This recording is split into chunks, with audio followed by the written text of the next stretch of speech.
Welcome to the Museum of Jewish Heritage, a living memorial to the Holocaust. Thank you for joining us for An Obligation to Repair the World, a memorial honoring Dr. Ruth K. Westheimer. Please take a moment now to turn off your cell phones and anything else that will make noise during the program. Now, please welcome to the stage Museum of Jewish Heritage trustee Jeffrey Tabak.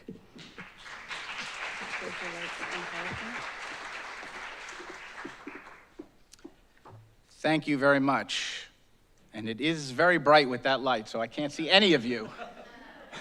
But I know you're there. Good evening, everyone, and thank you all for coming tonight. We're all very, very excited to be here to officially name this stage in Safra Hall in honor and memory of our friend Ruth Westheimer.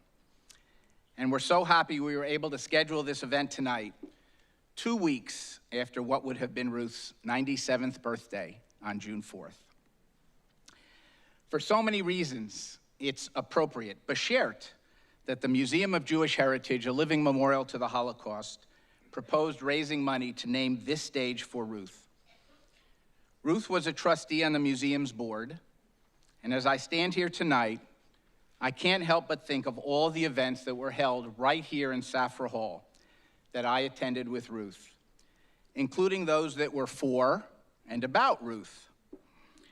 I remember being here with my wife Marilyn and Ruth when the hall officially opened in 2003 and Elton John performed on the stage. I remember being here with Ruth at many programs, concerts, plays, and screenings when whoever was on stage would see Ruth right here in the audience and acknowledge her, often mid-performance or presentation. And then when the floor was open for audience participation, she always asked the first question. I had the personal privilege of interviewing her on this stage about a number of her books, including The Bedouins back in 2009, and my favorite book of hers, Musically Speaking. In fact, in looking at my files recently, I found out that in my introduction at the Musically Speaking interview, which was in September 2003, I noted that it was one of the first events ever held in this hall. Again, beshert that this stage forevermore will bear her name. We celebrated Ruth's 80th and 90th birthdays here, and many of them in between. We've had book launches here, and Ruth was honored here by the Auschwitz Jewish Center Foundation in 2016. We've all had the pleasure of being right here watching Tova Felshu portray Ruth in Mark St. Germain's play called Becoming Dr. Ruth. And for many of you, that was not just a pleasure for one night, but the pleasure of seeing the plays here many times. We're gonna have a lot of fun tonight because although we miss Ruth's physical presence, we feel her here and know that she would want us to enjoy each other's company and have a good time. In fact, we know that if Ruth was here, she would have arrived at the museum 4 hours ago just to be ready. After the official naming, we will have a panel with those people who shared stages and performances with Ruth, a musical performance, we'll show part of a video, have some more music, and end by hearing from Miriam and Joel, both in song and remarks, about how Ruth's legacy continues to inspire all of us. But as we're here at the museum, I wanted to share the story I don't think I've told in public before about how Ruth came to serve for almost 20 years on the Board of Trustees. Ruth used to attend many events at the museum well before she joined the board. In fact, it became a running joke that when she and the chairman of our board at the time, Robert Morgenthau, would see each other, as Bob was all of 9 years older than Ruth, he would give her an allowance. $2 or $3. I forgot who started that, but it continued until Bob passed away. Now, I lived near where Bob lived and had the enormous privilege of driving down with him to the museum for board meetings, often with our other neighbor, Nancy Fisher, who is here tonight. Let me tell you what a thrill that was, not only to have Bob's attention and to listen to him talk about current events and history, but to be driven by a detective using flashing lights to get around traffic and a siren to go through red lights. It was pretty cool stuff. Well, one morning, and this would be about 7:30 a.m., as board meetings were at 8:30 a.m. here, Bob picked me up and said, "Do you think your friend would be interested in joining the museum's board?" Well, I said, I think she would say yes, although she's chair of her Washington Heights Y, and she has so many other things on her plate, but I could definitely ask her for you. Bob looked at me with all seriousness and said, "Can you call her right now?" I said, "Bob, Ruth has a very strict rule, and it's pretty well enforced. No calls before 10 a.m. in the morning." He continued again in all seriousness, "But I want to announce it at this morning's board meeting, so I need you to call her now." So I had a choice to make. Honor Ruth's rule or comply with a request from the District Attorney of Manhattan, responsible for prosecuting violations of the law. And to me, Bob was the law. Now, I loved Ruth, but in that case, the DA won out. I called, and after many rings, she answered, and I'm happy to say Ruth readily agreed, and I don't think it was because she was afraid of the DA. She served for over 20 years on the board. Her contributions were enormous. She knew how important this place is, and in typical Ruth fashion, always had questions and ideas about how best to fulfill the museum's important mission. By the way, until COVID, Ruth would always get up early and from Washington Heights be one of the first board members present at our 8:30 a.m. board meetings. I was always impressed that she would be here before Bob, Nancy, and I even arrived, and she didn't get to go through red lights. It will give me enormous pleasure from now on to sit in this beautiful hall and see Ruth's name on this stage. As I said, what an appropriate way to honor her amazing life and her contributions to this museum. I want to thank Miriam, Joel, the other Joel, Barbara, Ari, Leora, Elan, Michal, and Ben for agreeing to allow the museum to honor Ruth in this way. I want to thank all of her friends who are here tonight and watching by live stream. We all know how much she would have enjoyed tonight and talking to all of you. And I want to thank the museum's chair, Bruce Ratner, who unfortunately could not be here tonight, the other members of the board, our president, Jack Klieger, and the entire staff of the museum, particularly Christy Bowers, Sidney Yeager, Isabel Molina, Josh Mack, and Chef David and his team for all their help in putting this night together. And I also want to acknowledge and ask everyone here to join me in wishing a happy second wedding anniversary today to Ruth's granddaughter, Leora, and her husband, Elan. Happy anniversary, you guys.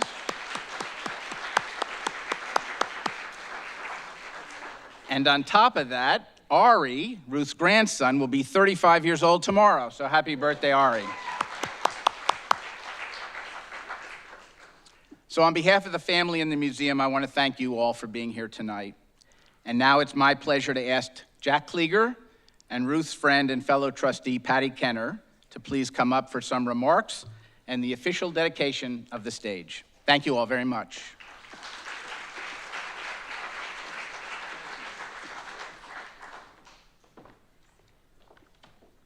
Thank you, Jeffrey. I want you all to know that Patty and I will be cutting the ribbon with that, and we will be very careful, I promise. Good evening, everyone. Thank you. On behalf of the museum, I welcome you as well to celebrate the life and the achievements of Dr. Ruth Westheimer and express our gratitude to a woman we all adored. Dr. Ruth lived to be around the same age as my mother of blessed memory when she passed. They were both survivors. They had many things in common beyond their age, including the fact that neither of them stopped telling me whatever to do. I remember one meeting that I had with Ruth that perfectly captured who she was. We had someone in attendance who, let me just say, wasn't winning any popularity contests for quite a while. During that meeting, this person actually made a good point. Nobody else spoke, but without missing a beat, Dr. Ruth looked at them, and said, "I like that. I don't like you, but I like Zach.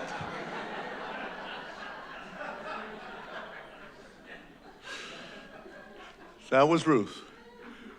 She could deliver brutal honesty with charm, and she taught us that you could disagree with someone completely and still acknowledge when they got things right.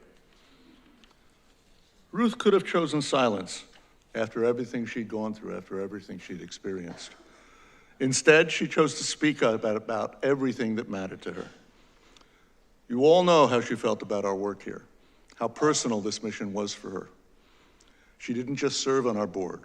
She inspired us, and she helped us to understand who we really are. I think Ruth would get a kick out of naming the stage after her. She was a performer. She always felt comfortable on stages, celebrating, advising, relating. That's why it's our honor to name this stage the Dr. Ruth K. Westheimer Stage. We want to thank everyone whose generosity made it possible, especially our leading sponsors, Patty Asquith-Kenner, Bruce Ratner, Simon and Stephanie Bergson, Fern and Harry Cohen, and Clara and Larry Silverstein. If you'll notice in the theater, we have a plaque behind every seat, and there are many plaques that can still be named. And I think if you would like, you can either name one or donate to Ruth's Stage. You can find more information about that in our printed programs. Ruth, may the stage host those who carry on your legacy for generations to come. You were a true woman of valor, Eshes Chayil. You had compassion, you had wisdom, and you had dignity. And for that, we are blessed. Thank you, and please join me in welcoming Patty Kenner, Vice Chair of the Museum's Board of Trustees, and Ruth's longtime friend.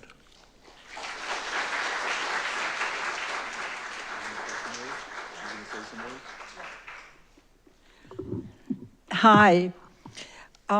It's most appropriate that we're naming this stage for Ruth and that I have the honor to cut the ribbon with Jack, because I met Ruth as a board member at the Museum of Jewish Heritage. And our friendship was cemented by one particular thing. At the time, my 100-year-old father was living with me. And of course, he went to work every morning, and I did not ever want him to wait for a taxi, stand in the street waiting to go to the office. So very much unlike my father and my style, I had a driver who came to my garage every morning, picked up the car, and drove my father and me to work. He then did what he had to do during the day, picked us up at night, and took us to whatever party my father wanted to go to in the evening, a political event, a museum event. And sometimes I used him for myself. And I used to have him take me to museum trustee meetings. Once, Ruth asked who had a card to go home. So I said that I did. And as you all know, Ruth lived in Washington Heights. So Elias would drop me at my office and take Ruth up to Washington Heights every single board meeting. And then we got into the habit that when Ruth and I went to events and did things together, Elias would always take her home. Well, as many of you know, Ruth loved to get rides home. And I'm sure each one of you here has given Ruth a ride home. And so our friendship was totally cemented when Ruth had my 25-year-old, old-fashioned, very comfortable car taking her home everywhere. And this cemented our friendship. We spoke every day on the phone, and I thank her children and her family for allowing me to share her life. It was such a great honor. We did so many fabulous things together, and it's most appropriate that we're here together honoring Ruth at the museum. She was a fabulous part of my life, and may her memory be a blessing. Thank you.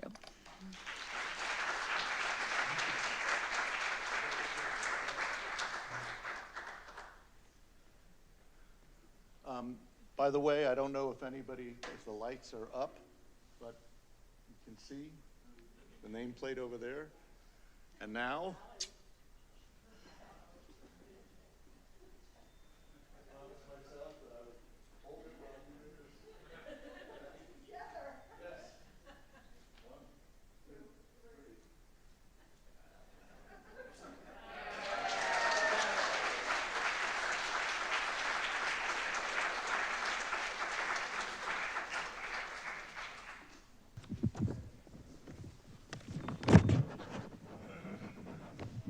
Welcome to these illustrious friends and colleagues of Dr. Ruth. I'm Annette Insdorf, and I'm very grateful to be part of this magnificent event. I had the very good fortune to meet Dr. Ruth, I think it was over 40 years ago, and we became good friends. And in private, she was no different from her public persona. I think she was always vibrant, smart, generous, funny. She loved actors. That was the main difference when she was with me, is that she just wanted to talk about movies.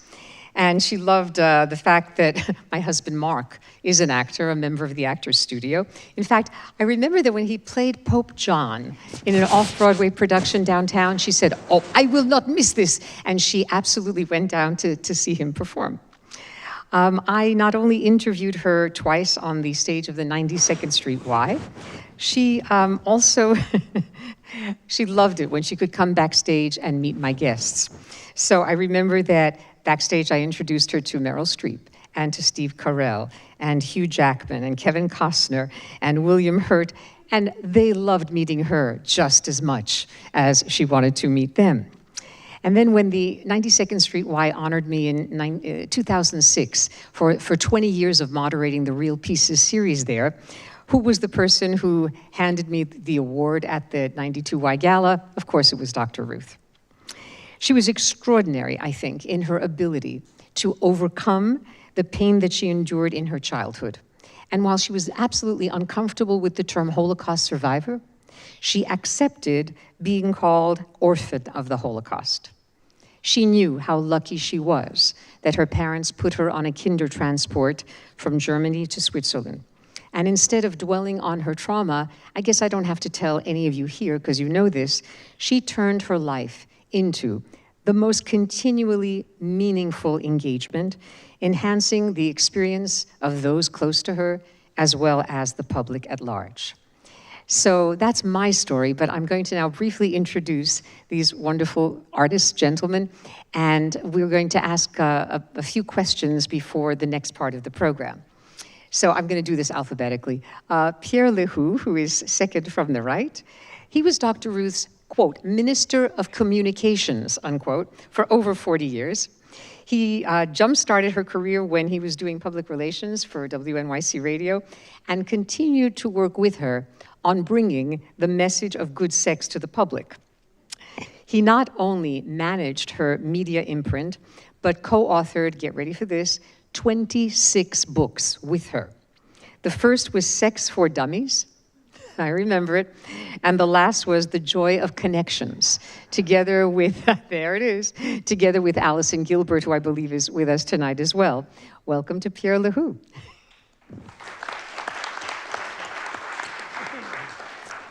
And to his right, John Lolos is a producer, playwright, writer for television, and he produced 500 segments of Dr. Ruth's Never Too Late television series. That's a fraction of the approximately 2,000 programs produced over his career. He wrote the play Mr. Goldman that starred Alan King, made a documentary about Theodore Bickel, and he was exec producer, I noticed, for Howard Stern's syndicated network series 2. Welcome to John Lolos. Marc Saint-Germain, with that wonderful red tie, is a writer and the playwright of Becoming Dr. Ruth, which has been performed all over the world. Among his other credits are Freud's Last Session, originally a 2009 play, and then adapted by him into the 2023 film starring Anthony Hopkins and Matthew Good.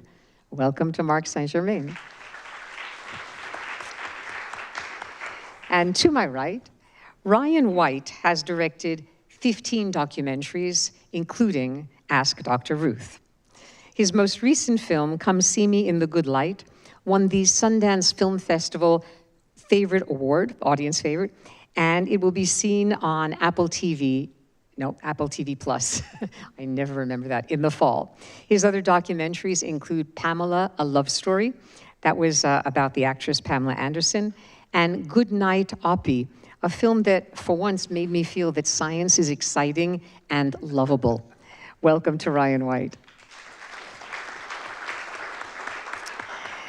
So Pierre, at the 92nd Street Y in October 2021, this was the first time that I, Dr. Ruth, and others returned to an event with human beings, because we had been on lockdown for over a year. I remember introducing Dr. Ruth and Rabbi Peter Rubenstein for a discussion that followed a screening of the animated short, Ruth, A Little Girl's Big Journey, which we will be seeing later this evening. And at that time, she was so proud to say that her book, called Heavenly Sex, is, quote, now considered a classic, she said proudly, and that her updated Art of Arousal would be published on Valentine's Day, quote, with new stories from China. When asked about her focus, she replied candidly, I have to stay away from politics in order to keep talking about sex, unquote. How hard was that for her, for you? To not talk about sex? No. And to not talk about politics. She was very good about not talking about politics. She just made a point of it, and she would steer clear of it. Sadly, we talked about this book, which is not about sex, because when the Surgeon General declared that there is an epidemic of loneliness in this country, she said, I have to step in and do something.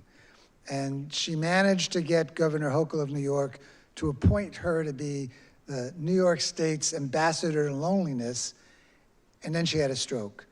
And so she couldn't be the ambassador. She couldn't go out and do what she wanted to do, but we were able to write a book with 100 tips on how to combat loneliness with Allison Gilbert, who is out there somewhere. I can't see anybody. But that was Ruth. You've got, if you've seen the documentary or read about her life, you know that when she was 10 years old on the train going from Germany to Switzerland, and there were all these crying children, she made them start singing songs that they knew, Hebrew songs from the Jewish schools that they had been to. It was just part of her being to want to help people. And it just came out in every single way. And politics, sorry to say, is almost the opposite. It's more a way to enrich yourself or enrich those who back you or whatever. So she had wanted nothing to do with politics, and rightfully so, and just did what she felt she had to do to help people. Although I will maybe push this a little bit, she was such a pioneer and maverick in terms of the struggle for women in the United States and elsewhere, and she took such a stand in terms of abortion rights, reproductive freedom, and also, if I remember correctly, you tell me, she was one of the first public figures who actually crusaded in a way for sympathy for the AIDS community. In other words, those who had been affected by HIV at a time when it was not considered polite or safe to do that. It's funny, last night I saw Ryan White's Ask Dr. Ruth documentary, which I hadn't seen in a while. And Leora and Miriam are talking to her in that and saying, you're a feminist. And she's saying, no, I'm not a feminist. She did things clearly that she felt were right and that fell within the feminist, whatever you want to call it, purview. But she wasn't political, and she wasn't doing it in a political way. She was doing it because she felt there was something that needed to be done. I would substitute the word humane for political.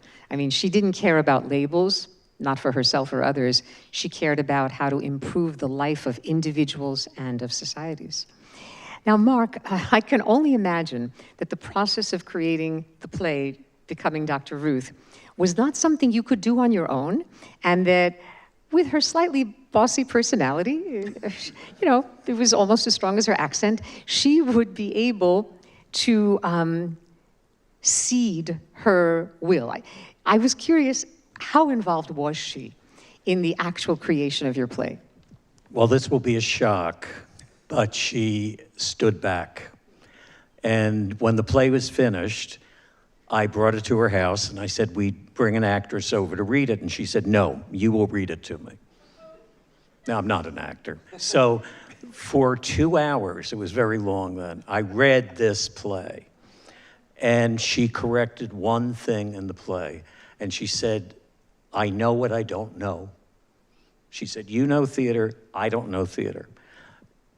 But she was at every performance that she could make it to in the United States. She was a great supporter of all the actors who did it, and it was just a joy. It was a total joy.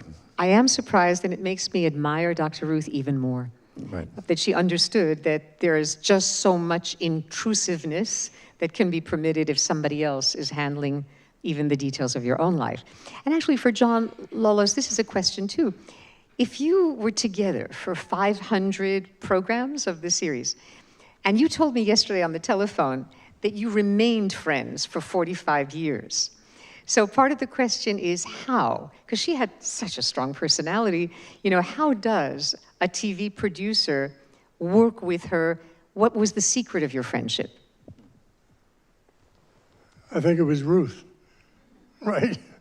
I mean, the woman was insatiable in terms of personality. We all know that.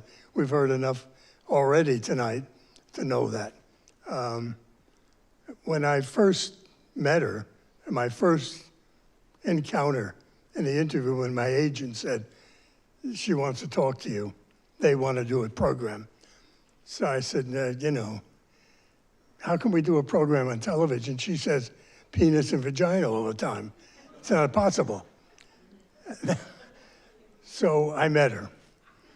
And I said to her, look, if you're saying penis and vagina for ratings, it's not going to work. It just won't work. And she said, are you calling me a liar? I said, no, not really, but I'm just telling you, that's not the way it goes. But then we sat there at lunch, and her personality started to exude across the table. And I realized that she's serious. She was very serious about saying penis and vagina. And that was the key to it. I realized, you know, if you're that serious, it may just work. And that's how it all started. I signed on thinking it would be 25 or whatever shows, and it turned out to be 500 because of Ruth and because of her talent, her personality, her wisdom, her kindness, enormous kindness. And she was just a pleasure to work with. And as you could probably attest, sure. If you have someone to work with that's that nice, you stay with it. And I stayed with it. Maybe too long, but I did it. She said something about friendship just quickly. At one point, we sat down and she said, we are going to be great friends. I said, wonderful. She said, now you have to remember friendship needs to be nurtured. And I think she did that with everybody. Yes. So Ryan, I have a sort of double question for you. Sort of, what was your favorite part about making this documentary portrait of our Ruth? And what was the most challenging aspect? The most challenging part by far was how skeptical she was of me from the beginning. So she, Rafi Marmor is our producer. He had been asking her multiple times if she wanted to do a documentary, and I guess she kept saying no. And then I'd known Rafi for a long time. He thought we would be a good fit, and he said, I live in Los Angeles. He said, will you fly out to New York and have dinner with Dr. Ruth? And of course, I jumped at the opportunity. I think anybody would, but not thinking it would probably go much further than that. And I remember I met her on the Upper East Side somewhere. We were at a table for two, and I remember right away she insisted on sitting right next to me, so we sat on the same side of the table, as I'm sure many of you had, and she held my hand the whole time during dinner and told me all about her life, and so much was reciprocation. She wanted to know so much about my life, which is very rare as a documentary director, that your potential documentary subjects or your documentary subjects are asking you that many questions, which if you've seen our documentary we just embraced. It's a documentary that totally breaks the fourth wall from the very first scene when she's offering my crew cookies and asking me if I've called my mom that day.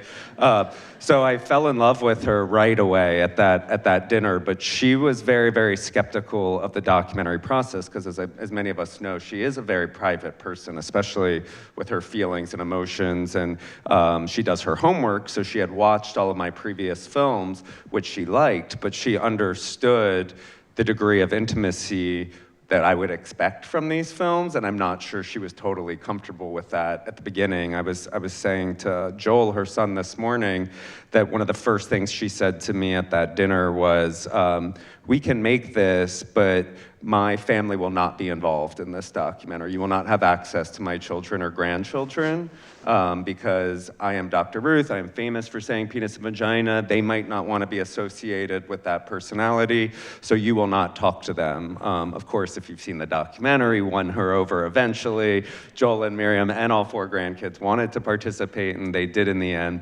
But she was very sort of resistant to that stuff at the beginning, and to Mark's point, and to your question of my favorite memory on friendship, all throughout the making of the film, which I can't remember how long that was, but it was maybe 1.5 years, 2 years. We were very close, we were very bonded, but she would be very clear that I was making a film, that we weren't friends yet, that we would be friends when the film was over, but that she knew I had an agenda and she was on to me on that. So it wasn't literally at this museum, that's the final scene of our film, her 90th birthday. And we were all so exhausted. We'd been shooting morning till night. And my producing partner, Jessica Hargrave, said, like, I think you should go home with her. I know we're all exhausted and the whole crew's here, but I think it's worth driving home with her and just closing out this scene. And so I did. We got into the car. I think these are final shots of my film. She's in the car driving home. She walks down the hallway into her door. I think that's literally the final shot of the documentary. That is the final frame that we ever shot of footage. And we let the door shut. I was outside, she was inside, and then the door opened up, and she looked at me and she said, okay, we're friends now. Put the camera away. We had a shopping cart full of the gifts she had gotten for her 90th birthday. She made me put the camera in the shopping cart. And then she and I sat down at her table. She went in the refrigerator. She found a beer in the back that was probably 30 years old. Gave that to me. She had a juice. And she said, we're going to be friends for the rest of our lives. Like, let's really get to know each other. And it is one of, like, I think we throw around that term privilege of a lifetime pretty easily. It is absolutely one of the privileges of my entire lifetime. Not making the film as much as the 5 years afterwards, getting to be her friend, the release of the film, and then afterwards. She was so proud to be in that film because of Ryan. She never stopped talking about how it was one of the great experiences, and she would extol Ryan to anybody who would listen, and even took the liberty when she would be interviewed on various stages around the world. I hope we get an Oscar nomination. She was very adamant about that and was, I think, a little disappointed when it didn't happen. But then when it got a theatrical release through Magnolia, and then it was, and still is, I think, visible on Hulu, is it? And that made her, I think, ultimately even happier, that this portrait was visible by the entire world, essentially. And so many young people, I think it opened up her audience to, you know, because I was born in 1981, so that's the year that Dr. Ruth became famous. So I'm 43 now, I'm probably the youngest age that really remembers Dr. Ruth. So anyone younger than me, there was a real gap on the knowledge of her importance in the sexual revolution, I think. And so being on a streamer like Hulu, we saw that open the knowledge of Dr. Ruth up to a massive young audience, which I still meet people, young people who have fallen in love with Dr. Ruth because of getting to watch the documentary on Hulu. Actually, John, I want to ask you something, because we've been talking about the intimacy that I think some of us had with her, but what do you think was the effect on the media landscape of the shows that she did with you, of the radio? In other words, how did she change the world of media itself? You mean Then, and perhaps even lasting till today, I don't know. Right. Well, it was not exactly welcoming at the beginning. And I knew that, everybody knew that, except Ruth. No, really, I mean, she had no concept that this wasn't going to fly, because it already was working on the radio. And although she had done a series of television shows that didn't work, and I was called in to look at them at ABC, and the woman said, head of programming, said, "What can you do to fix these up?" I said, "Nothing." You know, they just made every mistake in the book. They didn't see her personality. They tried to lean on the sex parts and not on the personality parts. And it was a mistake. So the whole thing And that was Fred Silverman. Yeah, Fred Silverman. Who had been the head of CBS, ABC, Right. and NBC, by the way. Right. It doesn't matter who you're the head of. He made a mistake. And it was a big mistake. And so I said, "No, I can't do anything," and left. And later they called me back, blah, blah, blah, and we ended up starting over again. And that's the shows that we know now.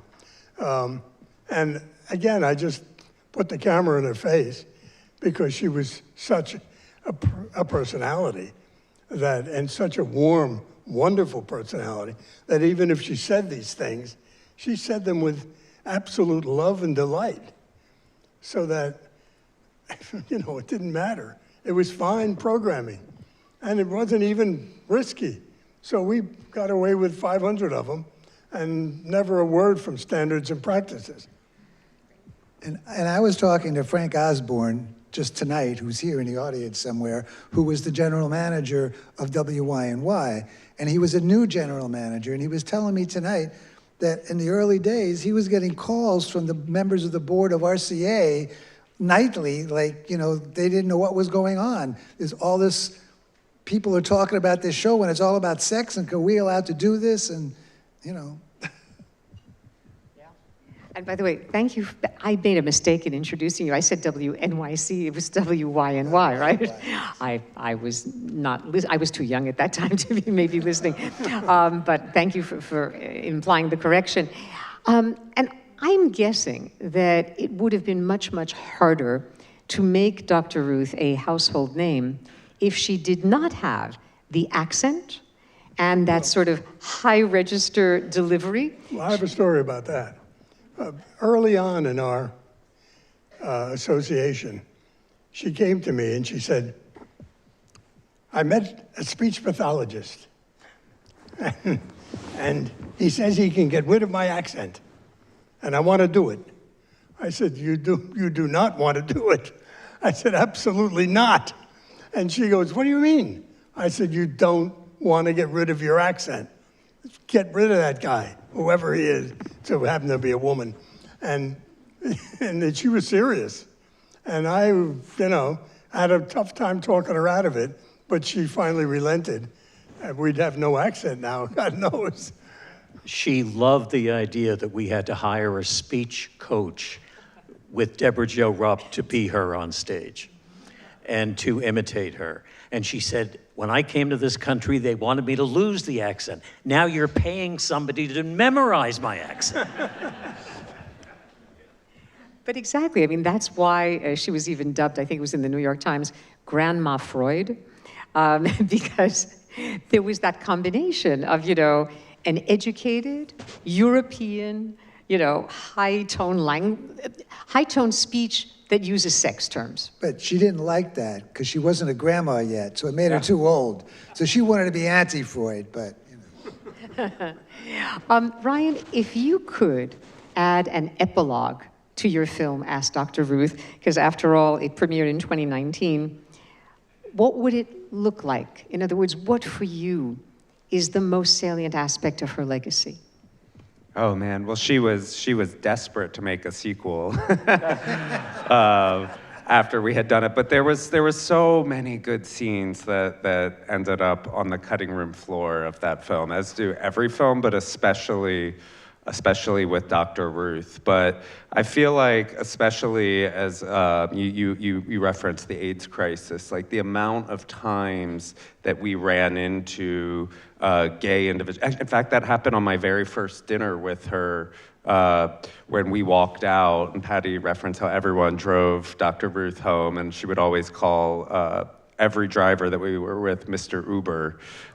Even if it was a Lyft or a black car, we were waiting with Mr. Uber, who I think was just a driver, not with Uber, and we were getting into the car, and a gentleman that was probably in his 50s at the time came up. And Jonathan Capehart, the host, does this in our film as well, where he said something to the effect of, I was listening to you secretly on my Walkman when I was an 11 or 12-year-old. And so for me as a young gay man, when I was making this documentary, to hear people of that generation, it's just a small part of our film, but the amount of those interactions that we captured, and likewise for women with the female orgasm and abortion especially, the amount of people that would come up to her and talk about those things, and she loved to talk about those things. I would often get asked when we were releasing the film what the most surprising part about Dr. Ruth was. And my answer from that always was that she never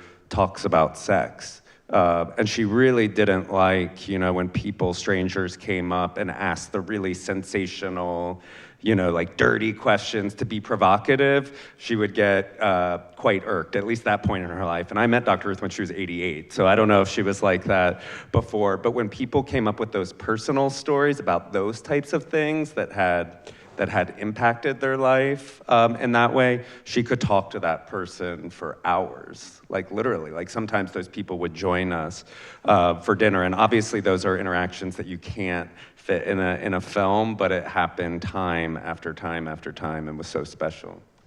That's one of the things that I always loved about her. She had the most democratic spirit. She was not a snob who wanted to be with celebrities necessarily, though she loved the actors in my series. Anyone who came up to her in the street when I was with her, anyone, she would talk to, she would look at them in the exact same way in the eyes as the President of the United States. I was with, you reminded me when you were talking about actors, I went to what's called the Governor's Awards with her, which is like as A-list celebrity as it can be. It's a room of like 500 people in the lead up to the Oscars, and it's every movie star that's basically campaigning for the Oscars that year, and Dr. Ruth and I got 2 seats there. And she was the person to see, but what I loved about Dr. Ruth is she didn't know who anybody else was. And so Jennifer Lopez came up, Dr. Ruth talked to her for a little bit, had no idea who she was. Then Leonardo DiCaprio came up and introduced himself to her. She said, "What do you do for a living?" He said, "I'm an actor," and she was talking to him, and then the caterer, the waiter guy came up, and she looked at him and said, "What do you do for a living?" And he said, "I'm serving you right now." And she ended up in a 3-way conversation with Leonardo DiCaprio and the waiter, treating them exactly as equals, and Leonardo DiCaprio just sat down with her, and the waiter just stood there. And she was asking the waiter just as many questions about his life as she was asking Leo, and I was just in heaven watching it. And I tried to explain who Leo was after he left. She had no sense. We were on Ellen DeGeneres once. She had no idea who Ellen was. she wanted people to behave that way, too.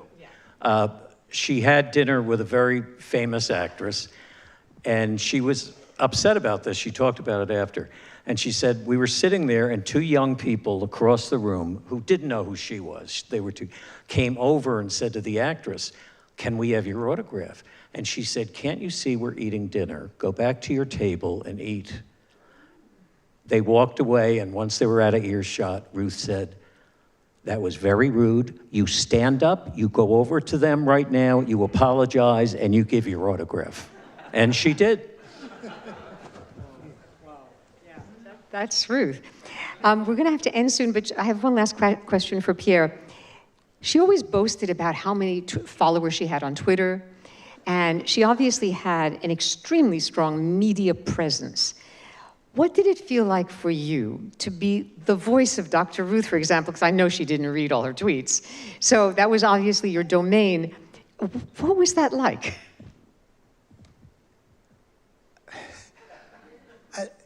I started out in the public relations business writing column items. If you remember, there were gossip columns, which are no longer around.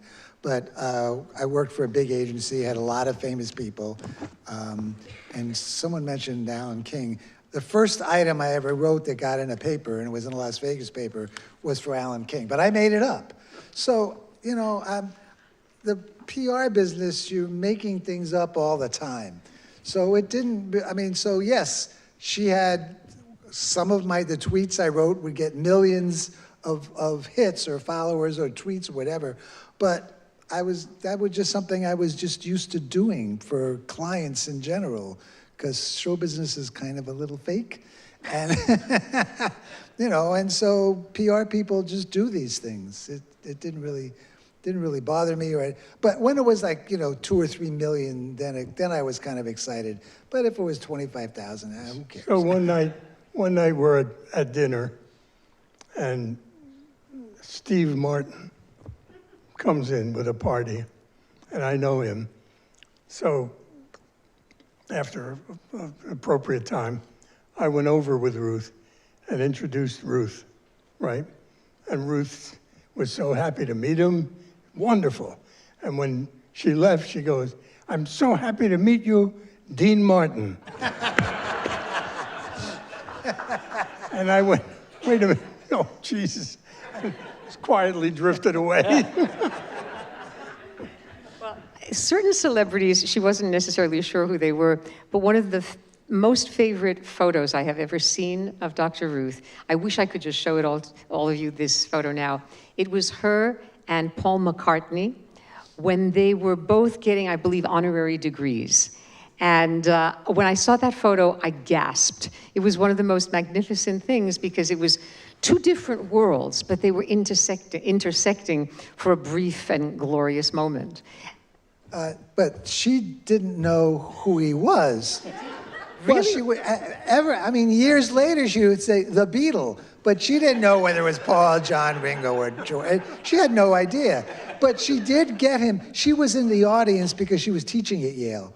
Or was it? I think it was Yale, not Princeton. And he was getting an honorary degree. But she stopped him in the aisle, and he got down on his knees and sang, yeah, yeah, yeah, to her. But that she knew he was a Beatle, but that's all she knew. Well, maybe that's enough. It's a way that I can say thank you to all four of you. Thank you, everyone who's here tonight to honor Dr. Ruth.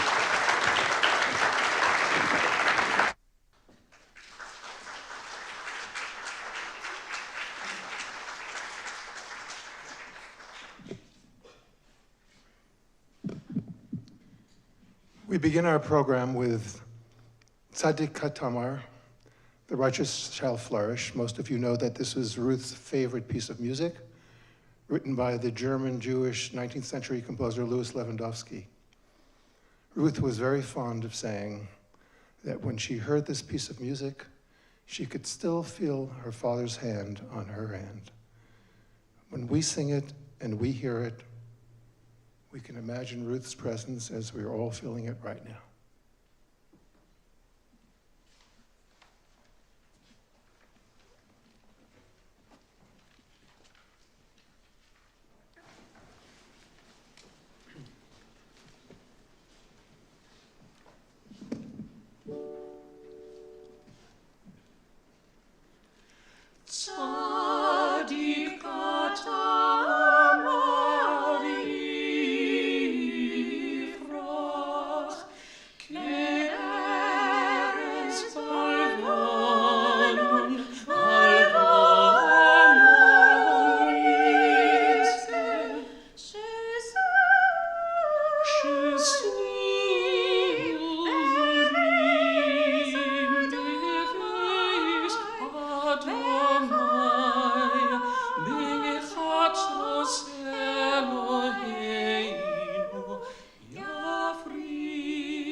Our set is pretty much a reflection of Ruth's life.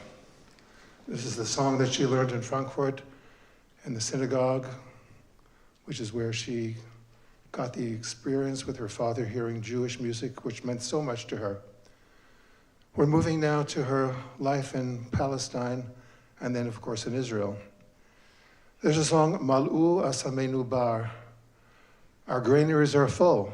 It's the optimism of the Israeli-Palestinian Jew who's trying to imagine what the fruitfulness of the land of Israel is going to be.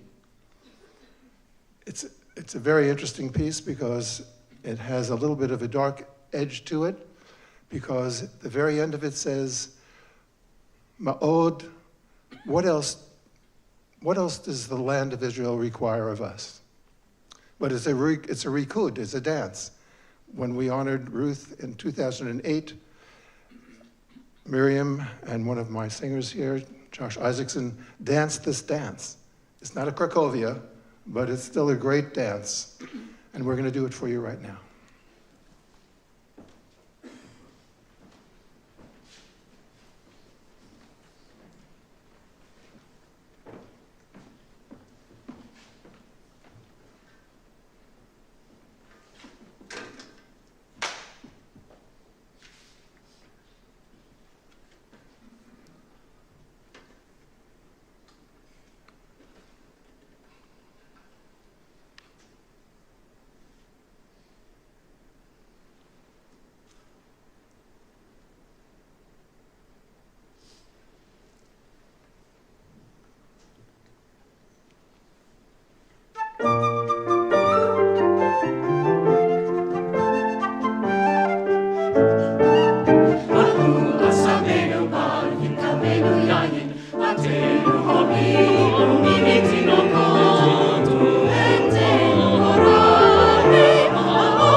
And now to America, and our neighborhood right here, and the Statue of Liberty, which Ruth loved so much, and everything it stood for.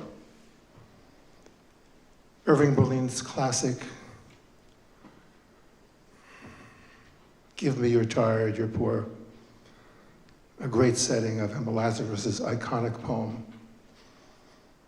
Ruth, like all immigrants and all refugees, and like Elie Wiesel, loved the idea of having American citizenship. They treasured the American passport. And we sing this at a time when we need to be thinking about the history of the Jewish people and where we are now, and the history of America and where we are right now. It's a very simple tune. I know you know it. Don't sing it. We'll do that for you. But you can participate in the way in which you do when you listen to great music.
Thank you. We close with a very special piece, Shirei Nafshi, the Songs of My Life.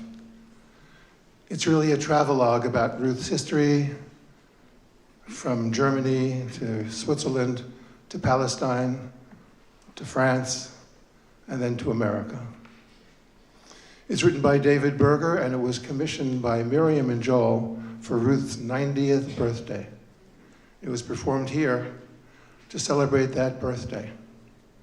You'll hear many different things, many different ideas that will evoke those of you who know Ruth and her love for the idea of the turtle and how the turtle really expresses what we all need to know.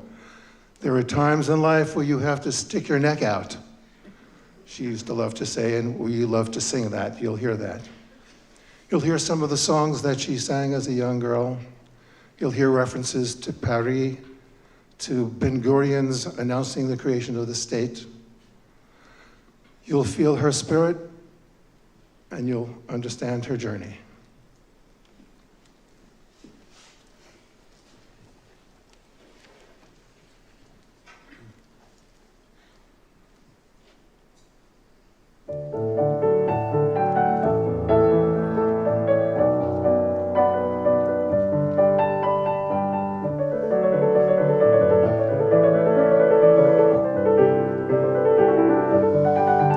In life you have to take some chance.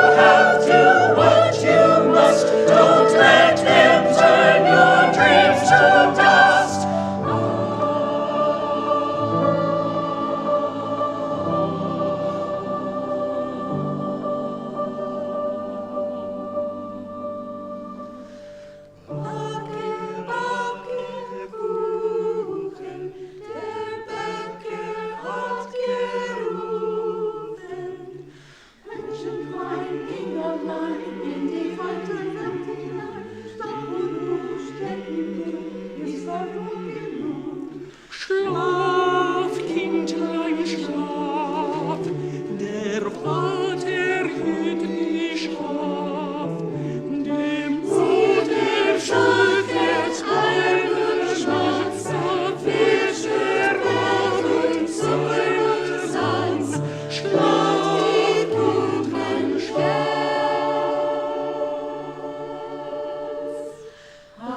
Musica porat gebrech mi fla, de asio tenet mi hakon, benedicta semicona, beret mi gazet, simchat chayim,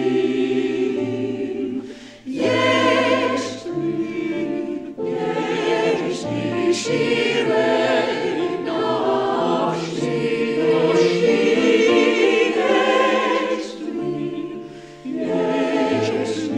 shirei nafshi.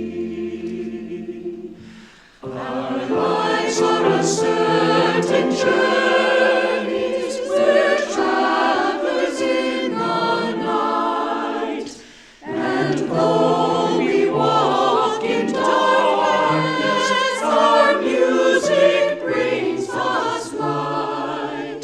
My thoughts free, open guess, no man takes them from me. Yes, me. Yes, me. Shirei nafshi.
all have journeys in our lives, never quite knowing where they will take us. Trains have always been a big part of my journeys. Many of them started with a train ride. I'm Dr. Ruth K. Westheimer. I'm now 92 years old. I lived for about 55 years in the same apartment in New York City. I wrote 40 books. I've done many radio and television shows. Hey, Dr. Ruth, how are you? And I'm famous for helping people by giving them advice. But my journey started in a very different place. I even had a different name.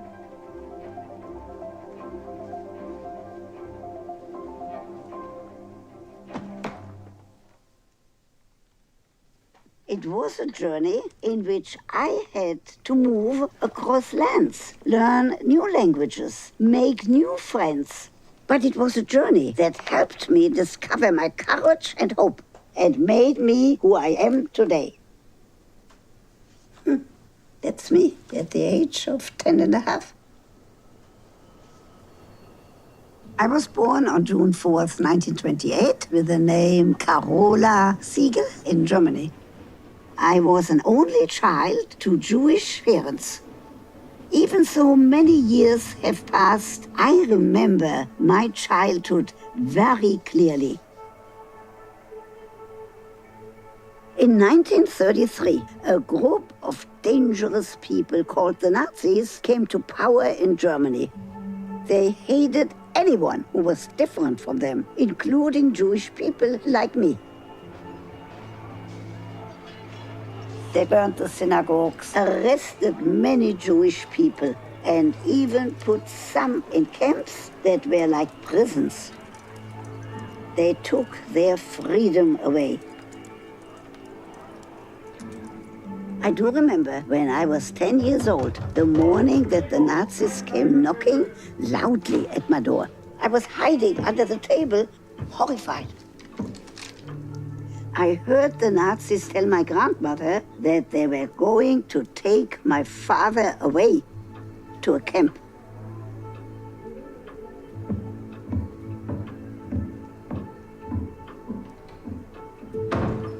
They took my father downstairs.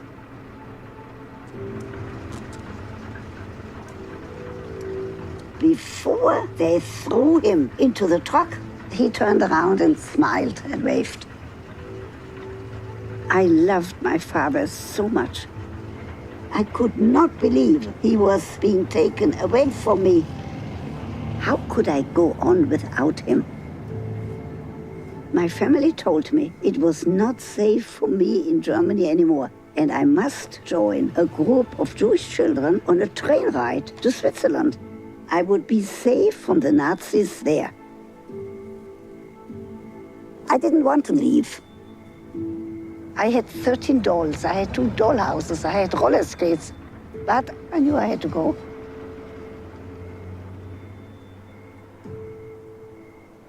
The next morning, my mother and grandmother came with me to the railroad station.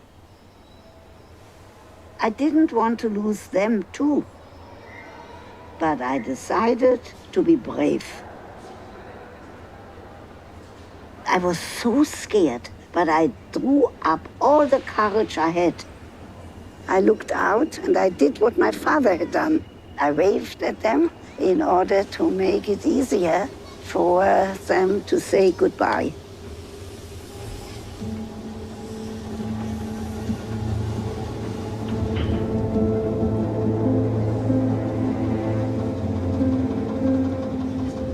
That was the beginning of my first journey. I had such a wonderful childhood. I remember how worried I was. Will I ever see my family again, ever?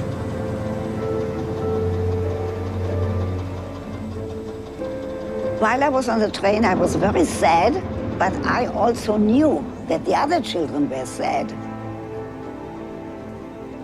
So, to have a little bit of an easier time, I made a choice. I started singing the songs of my Jewish background, a lot of children's songs, and I made everybody else sing.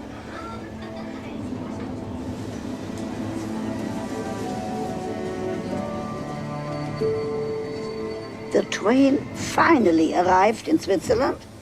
I was very frightened. We stepped into a world where I had never been before. I remember the people peering out of their windows as we were marching down from the railroad station. We were brought to a home for children with no parents, an orphanage. I went to the woman in charge, Riesenfeld, and said, "I'm Carola Siegel, I come from Germany." The orphanage became my home. I lived there with 50 children of different ages. All the girls had to learn to be maids.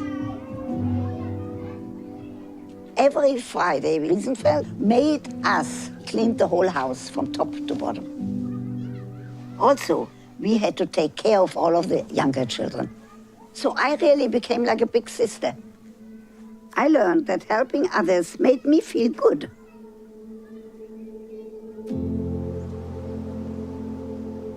As the years passed, World War II began. Luckily, the Nazis let my father go back home. My parents and I wrote many letters. They were the only way to communicate. I told them all about my friends, how important we were for each other. We became like brothers and sisters. I wrote about Switzerland. The nature was just beautiful. It made me feel safe. As we grew up, the boys were allowed to go to the high school in the village, but not us girls. My father always told me that nobody can take knowledge or learning away from you. So I studied with books at night by myself. I was determined to learn, no matter what. I wanted to write to my father that I was secretly studying. He would have been so proud of me. But I was worried that Headmistress Riesenfeld would read my letters. She was strict with us, so I didn't write anything that would get me in trouble. Instead, I wrote to my parents about important moments, like the day I was allowed to go with the older children to the swimming pool in the village. I wanted to jump from the very high diving board. First, I was a little scared. I said, "You can do it." And then I jumped. I was so excited, but I imagined if only my parents could see what I can achieve. I miss them very much. No matter how sad I was, I chose to hold on to joyful memories in order to survive. I do remember, I must have been maybe 4 or 5, that my father took me to a synagogue, holding me in his arm. He bought me the best ice cream. I still remember the taste. I also remember that of all the holidays, Hanukkah was my favorite. I lit the candles right next to my parents, singing songs together.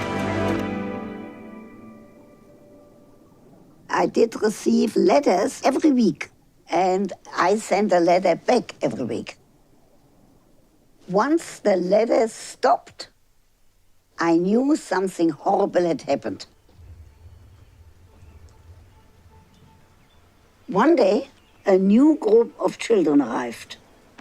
There were some small children among them, frightened children. They were skinny with torn clothes and tired eyes. They must have had horrible memories. They had come from one of those prison-like camps that were run by the Nazis. Their freedom was taken away from them. only because they were Jewish, like me. And they also did not know what happened to their parents. I stayed in that children's home for 6 years. I arrived there as a little girl, and I left there as a young woman. I do remember that I said, I can't lose hope, but I already deep down in my soul knew that I probably will never see my family again.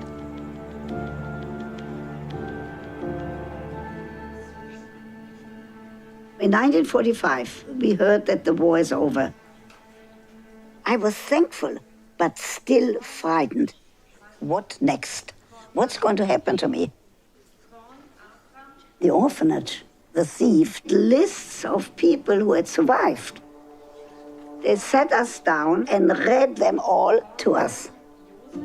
My family was never on any list.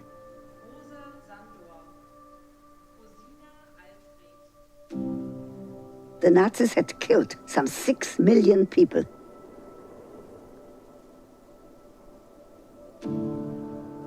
I was all alone in the world. I didn't want to stay in Switzerland. I knew I had to take care of myself. I was determined to continue to be courageous and begin the next step of my journey. I would build a brand new life for myself where I could choose my own path. I went to board a big ship to go to a country far away, a country I wanted to help build for Jews to live in freedom. Then it was called Palestine, today Israel. Until this moment, the direction of my life was chosen for me because of who I was. But when I stepped onto the boat at the age of 17, for the first time, I felt free. I wanted to start over, so I changed my name from Carola to my middle name, Ruth. I knew very little about what was waiting for me, but I survived. I have experienced the most difficult moments and moments of joy. Living through all of them made me who I am today.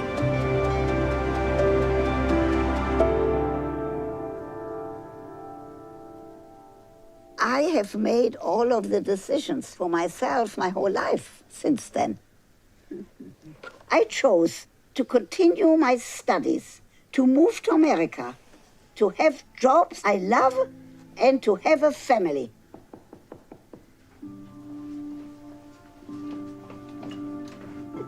Thank you. My daughter and my granddaughter fill my heart with gratitude and joy. I have created a family of 9 of us, despite the fact that I had no family from the age of 10. And yes, I've lived through some tragic events, but I found courage and hope that helped me accomplish so much in my life. When I look back, I would say to that little girl that was me, something that I want to share with you too. One journey follows another one. You go on a journey, it ends, and then a new journey begins.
My name is Tom Chapin. I'm happy to be here with this wonderful evening. What an evening.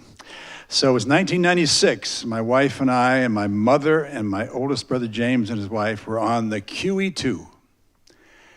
I had a gig I never expected to have, and who else is on the QE2? One of the other stars is Dr. Ruth.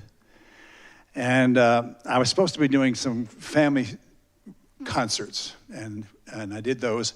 But when I get to this boat, they said, "You're responsible for one of the evenings." One of the evenings? Yeah, the big show on, and you have to do 2 shows.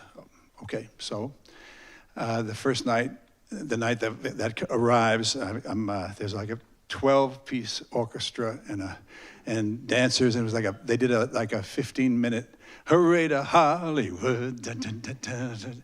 And then please welcome Tom Chapin. And I walk out, shirt, jeans, and I said, looked at this audience, 70 years old, everybody, and I said, I feel underdressed.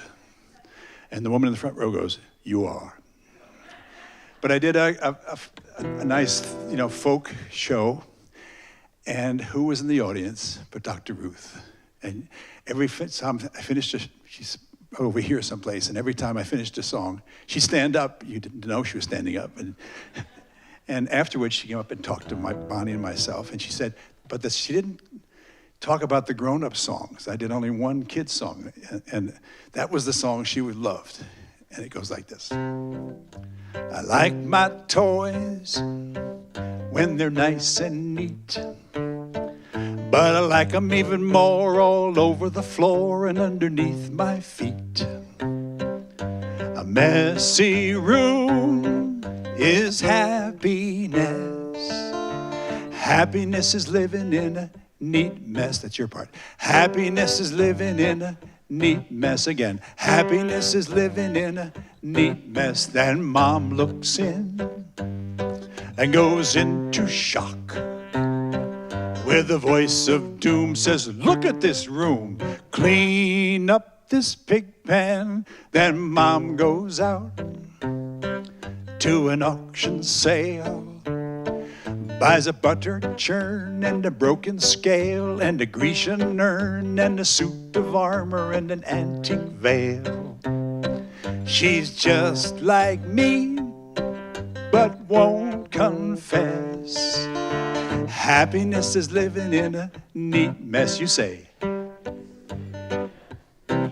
Then Dad shows up with his puzzled look, and he says once more what we've heard before. I see you bought the junkyard. Then Dad goes down to his basement shop, where he keeps a stack of 30 years in National Geographic and a bumper from the Chevy, not to mention every album of the Boston Pops.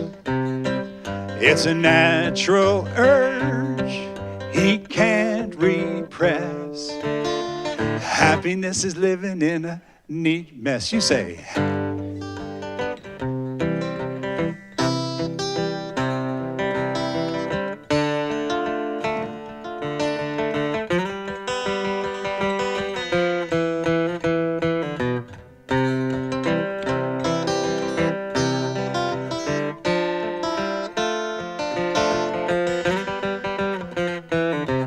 The baby's in the high chair, stuffing his face, spinach in his hair, in his eye, on the chair, all over the place.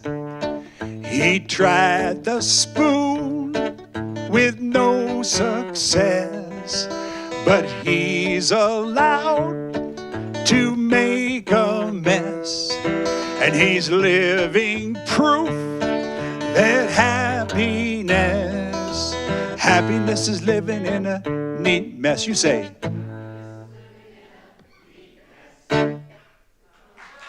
So it's a few years later, and I'm doing an album called This Pretty Planet, and I'm on Sony, and they want to have a bunch of guest stars. And so we called a bunch of folks, and in the middle of the night, Claudia at my office sends me a text. What about Two Kinds of Seagulls for Dr. Ruth? It's a song about procreation. Now, I'm not going to do this song tonight, but a number of you have probably seen me do it with Dr. Ruth over the years. And the reason I'm not going to do it is because as Holly Near said about one of her songs, he said, you know, I used to say gay and straight, but it turns out there's a lot more possibilities now. And I had many people, not many, but several people talking about how it's a little bit too binary right now. So I'm not going to do this song, but we had Dr. Ruth, actually Claudia at my office, I think, called Pierre, and she said, well, there was sort of a silence, and she says, you know she doesn't sing. And we said, yeah, but she can talk, you know, so there's two kinds of seagulls, he-gulls and she-gulls. So it was wonderful on the record. But that song, as Tom Paxton says, there are certain songs that have a short shelf life. And you say, thank you very much, but not at this moment. But we got about a year and a half, maybe 2 years, John, something like that. I got a phone call from a guy who lives I think right above Dr. Ruth. His name is Eric Oxner. He is the conductor of the Sonos Orchestra. And he says, I said, hello? He goes, this is Tom Chapin? He goes, I'm sitting with Dr. Ruth. And we've been talking about trying to work out some kind of orchestra piece for her, you know, like that she could narrate. And as soon as I said orchestra piece, she said, you must call Tom Chapin. So we're calling you. And I said, okay. So they talked about this idea of some kind of a musical piece about maybe grandparenting, which, of course, all these pictures have been just amazing grandparent she was. And she said to us, I'm the grandparent to the world. I'm grandma to the world.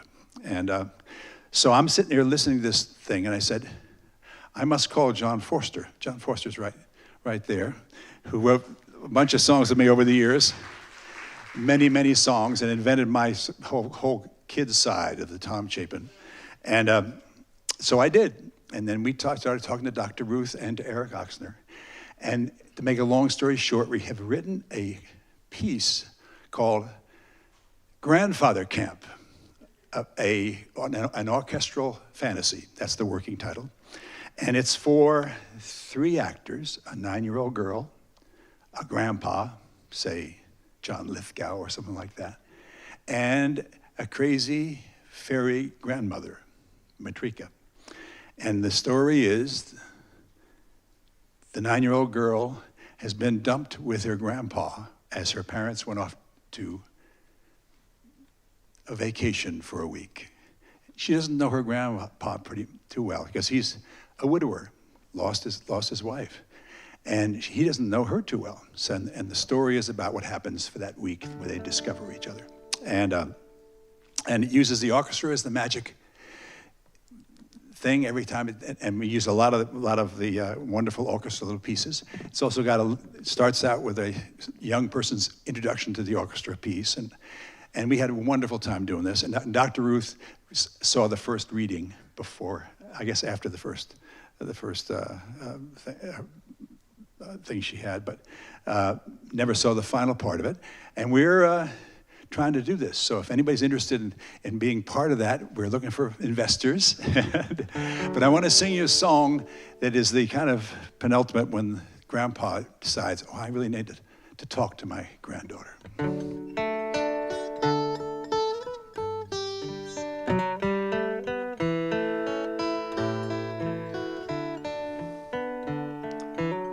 Because Naomi, the little girl, has choices of grandpas because Dr. Ruth talked about how there's different grandparenting styles. So we have different grandpas.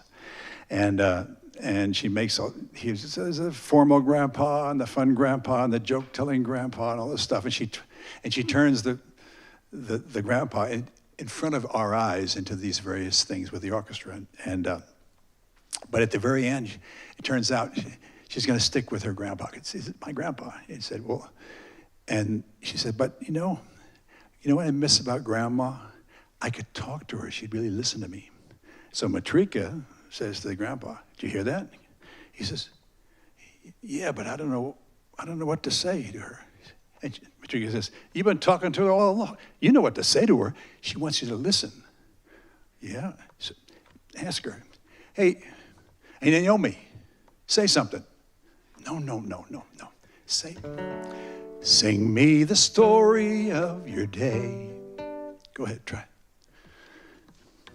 Sing me the story of your day. Of a smile that might have warmed you, an idea that transformed you. Show me the game you learned to play. Sing me the story of your day. Yeah. Sing me the story of your day. A surprising smile that warmed you, an idea that transformed you. Show me the game you learned to play. Sing me the story of your day. When you need me near, I'll always be right here to listen and defend you. Sing me the story of your day. A triumphant tale of wonder, or of rugs pulled out from under. Sometimes the blue sky turns to gray. Sing me the story of your day.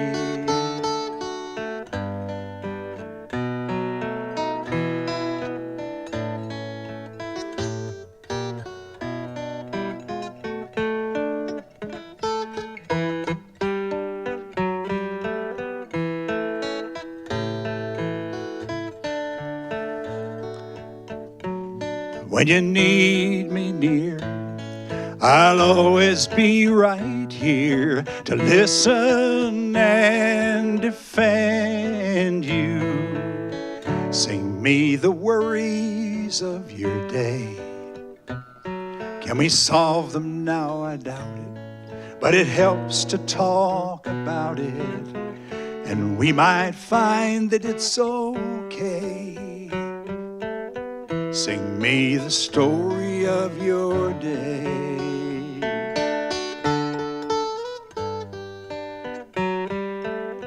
Sing me the story of your day.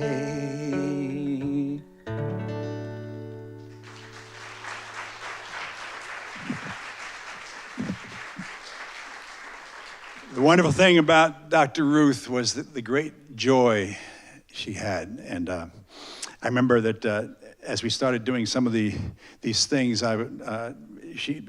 when she got an award or something, often they'd call me and say, "Can we do 2 kinds of seagulls?" And okay. And so she got the paper and we rehearse it, and then I'd sit in a chair, and I was still taller than she was, and we'd sit there and sing this together, and she'd make mistakes, and it was hysterical and fun. But she'd introduce me by saying, "You know, Tom and I were both nominated for Grammys, but he won and I didn't." Now, I really wanted to win, but if I had to lose, it was okay to lose to Tom. High praise indeed. Thank you so much.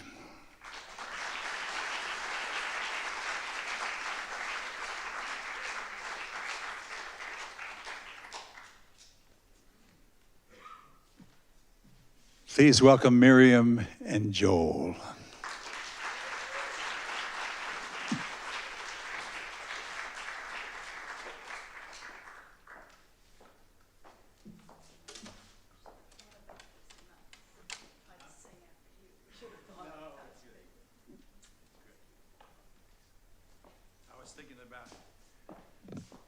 Thinking how hard it is to follow Zamir Chorale.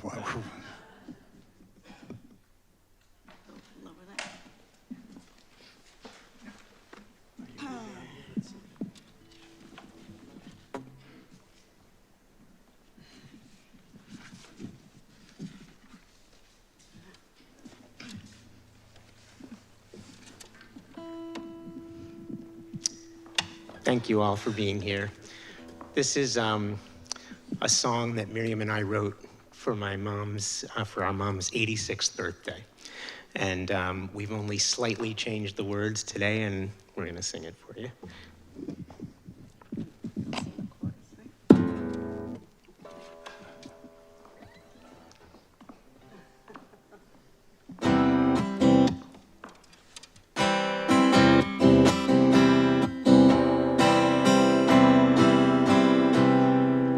Let us tell you a story of a girl named Carola who was born in 1928. It's a journey quite amazing, every step of it trailblazing, drive and courage mixed with fate. Born Orthodox in Frankfurt, then to Switzerland and Paris, yet she served the Israeli army. A quick visit to New York led to new friends and a future, all the rest is her story. Did she plan it all out? Did she have any doubt? Did she play by all the rules? Not exactly. How did she get from $1 an hour to the well-known Dr. Ruth? You're gonna sing on the next chorus. When you'd walk with Ruthie down the streets of Manhattan, people waved, their eyes turned bright. They'd tell her that they listened to her show, and in secret even said she saved their life. Did she plan it all out? Did she have any doubt? Did she play by all the rules? Not exactly. How did she get from $1 an hour to the well-known Dr. Ruth? She invited everybody, young or old, to her lectures. With our father, she would balk. She figured if they asked him what it's like to be her husband, he might say that she's all talk. Did she plan it all out? Did she have any doubt? Did she play by all the rules? Not exactly. How did she get from $1 an hour to the well-known Dr. Ruth? Now we've told you a story of a girl named Carola who you knew as Dr. Ruth. She lived her life inspiring, and that's what we're admiring, and that's the simple truth. Everyone. Did she plan it all out? Did she have any doubt? Did she play by all the rules? Not exactly. How did she get from $1 an hour to the well-known Dr. Ruth? Did she plan it all out? Did she have any doubt? Did she play by all the rules? Not exactly. How did she get from $1 an hour to the well-known Dr. Ruth? Thank you so much, Tom. What a privilege it has to play with us.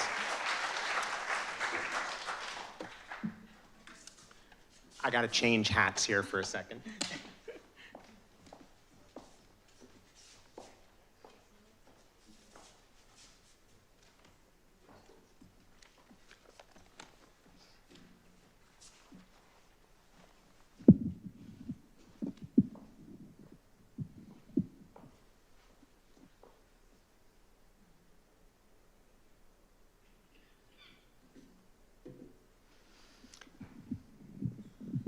One of my mom's favorite things to say at any particular event was that whoever was present at this event would have great sex for the rest of their lives.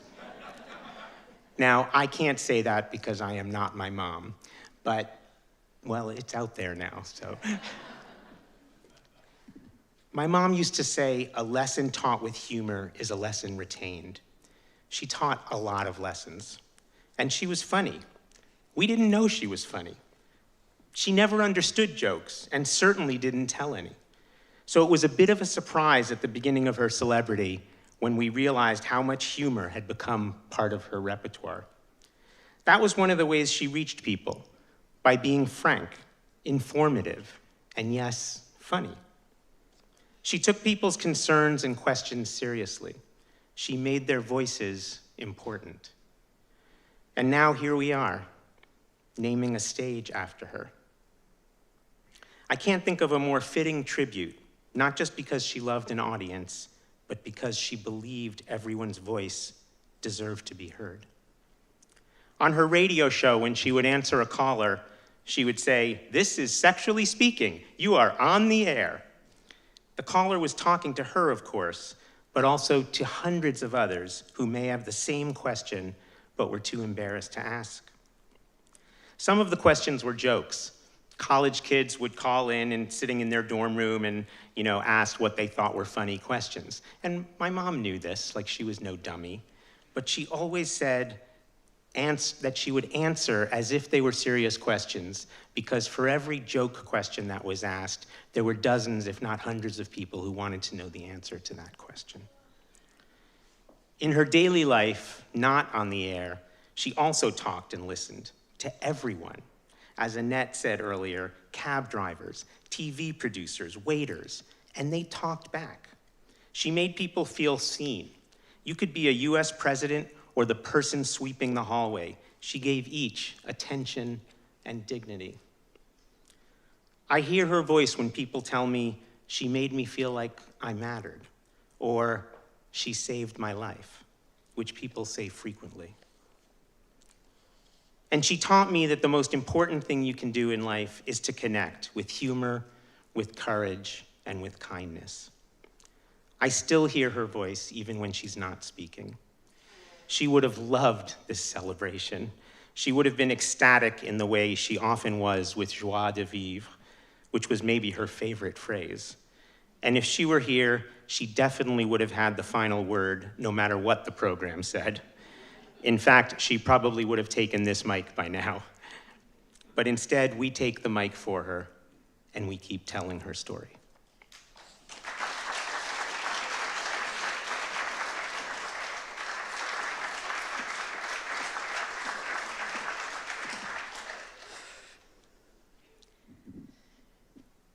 Years ago, when our mother first joined the board of this museum, and we were planning one of her birthday parties, Pierre told us we should have it here. I had not yet been to the museum, and my reaction was not positive. Really? Her birthday party at a Holocaust museum? That did not sound like a great idea to me. Pierre calmly said, "Please just go and see it, and then call me." That was many years ago, and the rest is history. From that moment on, this museum, this theater, Chef Tate's delicious food have all become such an important part of our lives. She certainly loved the stage, and she loved an audience, so we feel it is a perfect way to memorialize her vitality by naming the stage after her. Our mother would have loved this evening, every bit of it. Of course, she also would have interrupted a few, well, more than a few times, to get on stage, to thank people, to make them sing more songs, to make people in the audience stand up. You know who you are. So in true Ruthie fashion, think of yourself as being asked to stand up in her honor tonight. Our mother was passionate about this museum's mission. She loved the people who worked here, and she wanted everyone she knew to come and visit, and then report back, of course. And she was enamored with the view of the Statue of Liberty that meant so much to her. She was even convinced one year when we had a party upstairs that the fireworks on the river were in her honor. We took credit for it, of course, why not? And she had a way of getting people to do things that they might not otherwise have done, to stick their necks out and take a risk. The explanation, of course, of why she loved turtles so much. I am sure many of you can think of something you accomplished, something you tried, something you applied for that was influenced by her. In fact, the only reason I sang tonight is because she would have insisted on it. I drew the line with dancing. Sorry, Monty. So please, as you leave here tonight, think of her in that way. Think of something that you would do in her honor to take a risk, to stand out. And I want to thank Patty Kenner for everything she's done, but also for arranging for everyone to take home a turtle tonight. Where's Joel? You forgot. As little as she was bigger than life. And as busy as she was when she was alive, she is still keeping us busy now. There are a lot of legacy projects. She donated, and we donated. Is this on? She donated her letters and part of her archives to the Library of Congress. And the rest of her archives are at the Kinsey Institute at Indiana University. We gave their big cape from La Caja Fall when she did an event we gave to the Museum of Broadway. The Museum of the City of New York has 2 of her outfits. There are multiple people discussing doing a biopic about her life. There are tulips in Fort Tryon Park named after her that will be coming up every year. There is a Washington Heights Community Leadership Award being named after her, and the Fort Tryon Park Walks event called the Spaziers that she's going to be named after her. There is a Harvard Business School case study on her life. Prime Women's Cable Network wants to use her archives. She has a lecture series at the 92nd Street Y that Allison Gilbert is going to be moderating. We've heard that there's a possibility of a street naming in Washington Heights. And a possibility of a stamp. So along with this stage, her legacy goes on, and we are just really delighted with all of these wonderful, wonderful tributes. And thank you for sharing this evening with us together.